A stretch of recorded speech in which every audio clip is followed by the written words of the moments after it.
ಇದೇ ನೋಡಿ ಬಿಜೆಪಿಯ ಗೆಲುವಿನ ಮಂತ್ರ. ಆರ್ಎಸ್ಎಸ್ ಆರ್ಭಟಕ್ಕೆ ಕೈ ಪಡೆ ಧೂಳಿಪಟ.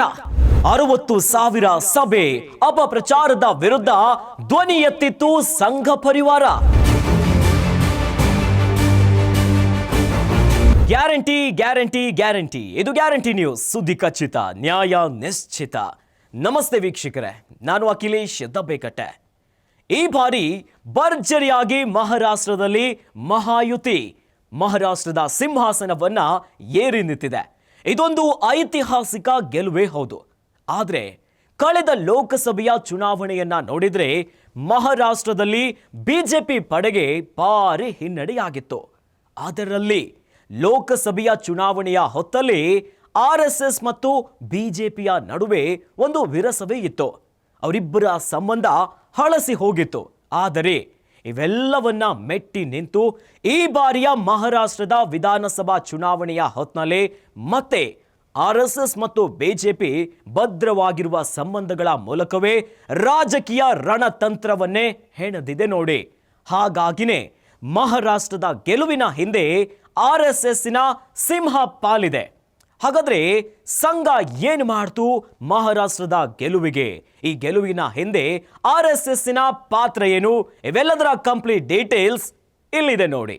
ಲೋಕಸಭಾ ಚುನಾವಣೆಯಲ್ಲಿ ಮಹಾರಾಷ್ಟ್ರದಲ್ಲಿ ಹೀನಾಯ ಪ್ರದರ್ಶನ ನೀಡಿದ್ದ ಬಿಜೆಪಿ ನೇತೃತ್ವದ ಎನ್ಡಿಎ ಈ ಬಾರಿ ವಿಧಾನಸಭಾ ಚುನಾವಣೆಯಲ್ಲಿ ಐಎನ್ಡಿಐಎ ಒಕ್ಕೂಟವನ್ನ ಧ್ವಂಸ ಮಾಡಿದೆ. ಮಹಾ ಸಿಂಹಾಸನವನ್ನ ಏರಿ ಈಗ ಗೆಲುವಿನ ಮಹಾಲೋಕದಲ್ಲಿದ್ದಾರೆ. ಮಹಾರಾಷ್ಟ್ರದಲ್ಲಿ ಬಿಜೆಪಿ ನೇತೃತ್ವದ ಮಹಾಯುತಿ ಮೈತ್ರಿಕೂಟ ಈಗ ಧೂಳೆಬ್ಬಿಸಿಬಿಟ್ಟಿದೆ ನೋಡಿ.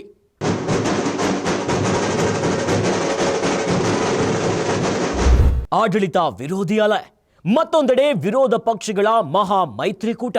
ಒಳ ಮನಸ್ತಾಪಗಳು, ಸೀಟು ಹಂಚಿಕೆಯಲ್ಲಿನ ಗೊಂದಲ, ಲೋಕಸಭಾ ಚುನಾವಣೆಯ ಆಘಾತಕಾರಿ ಹಿನ್ನಡೆ, ಹೀಗೆ 10 ಅಡೆತಡೆಗಳ ನಡುವೆಯೂ ಕೂಡ ಬಿಜೆಪಿ ಮೈತ್ರಿ ಭರ್ಜರಿಯಾಗಿ ಗೆಲ್ಲುವುದರ ಮೂಲಕವಾಗಿ ಲೆಕ್ಕಾಚಾರಗಳನ್ನೇ ತಲೆ ಕೆಳಗಾಗಿಸಿದೆ.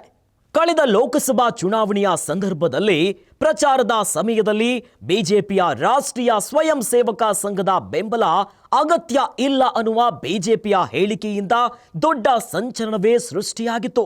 ಇನ್ನು ಭಾರೀ ಚರ್ಚೆಗೂ ಕೂಡ ಗ್ರಾಸವಾಗಿತ್ತು. ಆದರೆ ಲೋಕಸಭಾ ಚುನಾವಣೆಯಲ್ಲಿ ಬಿಜೆಪಿ ಕಳಪೆ ಸಾಧನೆ ಮಾಡಿದ ಬೆನ್ನಲ್ಲೇ ಆರ್ಎಸ್ಎಸ್ ಈ ಬಾರಿಯ ವಿಧಾನಸಭಾ ಚುನಾವಣೆಯನ್ನ ಗೆಲ್ಲಲೇಬೇಕೆನ್ನುವ ಪ್ರತಿಷ್ಠೆಯಾಗಿ ತೆಗೆದುಕೊಂಡಿತ್ತು. ಇದರ ಭಾಗವಾಗಿ ಮಹಾರಾಷ್ಟ್ರ ಚುನಾವಣೆಗೂ ಮೊದಲು ಮುಂಬೈನಲ್ಲಿ ಬಿಜೆಪಿ ಮತ್ತು ಆರ್ಎಸ್ಎಸ್ ನಾಯಕರು ಮಹತ್ವದ ಸಮನ್ವಯ ಸಭೆಯನ್ನ ನಡೆಸಿದ್ರು. ಬಿಜೆಪಿ ಯಾವ ವಿಧಾನಸಭಾ ಕ್ಷೇತ್ರದಲ್ಲಿ ಪ್ರಬಲವಾಗಿದೆ, ಇನ್ನು ನಾವು ಎಲ್ಲಿ ದುರ್ಬಲವಾಗಿದ್ದೇವೆ, ಇವೆಲ್ಲದರ ಲೆಕ್ಕಾಚಾರವನ್ನ ಹಾಕಿಕೊಂಡ್ರು. ಹೀಗಾಗಿನೇ 10-12 ಮಂದಿಯ ಗುಂಪನ್ನ ರಚಿಸಿ ಮನೆ ಮನೆಗೆ ತೆರಳಿ ವಿಪಕ್ಷಗಳ ಅಪಪ್ರಚಾರದ ಬಗ್ಗೆ ತಿಳಿಸಲು ನಿರ್ಧಾರವನ್ನ ಕೈಗೊಂಡ್ರು. ವಿಪಕ್ಷಗಳು ಹೇಗೆ ಜಾತಿ ಹೆಸರಿನಲ್ಲಿ ಹಿಂದೂಗಳನ್ನ ಒಡೆಯಲು ಪ್ರಯತ್ನಿಸುತ್ತಿದ್ದಾರೆ ಎಂಬುದನ್ನ ಮನೆ ಮನೆಗೆ ತೆರಳಿ ಕರಪತ್ರವನ್ನ ಹಂಚಲು ಆರಂಭಿಸಿದ್ರು. ಲವ್ ಜಿಹಾದ್ನಿಂದ ಏನಾಗ್ತಾ ಇದೆ, ವಕ್ಫ್ ಬೋರ್ಡ್ ಹೇಗೆ ಜಾಗಗಳನ್ನ ಕಬಳಿಸುತ್ತಿದೆ, ಅನಿಯಂತ್ರಿತ ಅಕ್ರಮ ವಲಸೆಯಿಂದ ಎಷ್ಟು ಸಮಸ್ಯೆ ಆಗ್ತಾ ಇದೆ ಇತ್ಯಾದಿ ವಿಚಾರಗಳ ಬಗ್ಗೆ ಕರಪತ್ರವನ್ನ ಆರ್ಎಸ್ಎಸ್ ಕಾರ್ಯಕರ್ತರು ಹಂಚಿದ್ದಾರೆ. ಇಷ್ಟೇ ಅಲ್ಲ, ಹರ್ ಘರ್ ಸಂವಿಧಾನ ಎಂಬ ಅಭಿಯಾನವನ್ನ ಆರಂಭಿಸಿದ್ರು. ದಲಿತರ ಮನೆ ಮನೆಗೆ ಹೋಗಿ ಕಾಂಗ್ರೆಸ್ ಹೇಗೆ ಯಾವ ರೀತಿ ದಲಿತರಿಗೆ ಅನ್ಯಾಯ ಮಾಡ್ತಾ ಇದೆ ಅನ್ನೋದನ್ನ ಆರ್ಎಸ್ಎಸ್ ಕಾರ್ಯಕರ್ತರು ತಿಳಿ ಹೇಳಿದ್ರು. ಈ ಬಾರಿ ಬಿಜೆಪಿ ಗೆಲ್ಲಲೇಬೇಕೆಂತ ಹಠಕ್ಕೆ ಬಿದ್ದ ಆರ್ಎಸ್ಎಸ್ ತನ್ನ ಕಾರ್ಯಕರ್ತರನ್ನ ಸೇರಿಸಿ ಮತದಾರರ ಜೊತೆ 60,000 ಸಭೆಯನ್ನ ನಡೆಸಿತು.